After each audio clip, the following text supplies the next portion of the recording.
Shrouding unusual grace supply. Explanation.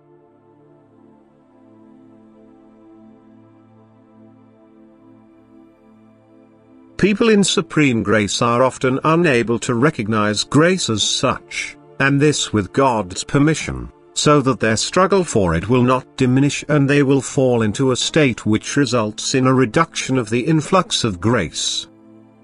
This is to be understood in such a way that an increased influx of grace can already deify the human being on earth, but that the human being has to fulfill a task which has to be carried out as a human being if it is to be successful for his fellow human beings whose salvation of soul is to be promoted by the fulfillment of the task. For this reason the human being himself will always remain a human being with all his faults and weaknesses and will have to consciously fight against them despite the granting of abundant grace. Grace will certainly increase his maturity of soul. Such a person will to a certain extent lead a double life, a life before God and a life before people, and fellow human beings will always see the struggling, suffering and God-striving person in order to follow him in the same way. Nevertheless, the increased measure of grace is extremely effective, for the soul has become completely one with its spirit and is able to gain insight into the spiritual kingdom just as it does into the earthly kingdom.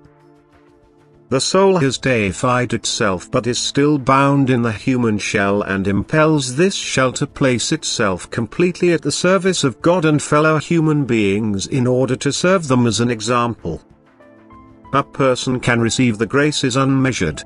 But it is understandable that an abundance of grace must also have a superhuman effect, for therefore a miraculous power would then also come to light, because the being in the human being would then already have shaped itself such that it could completely avail itself of the strength from God.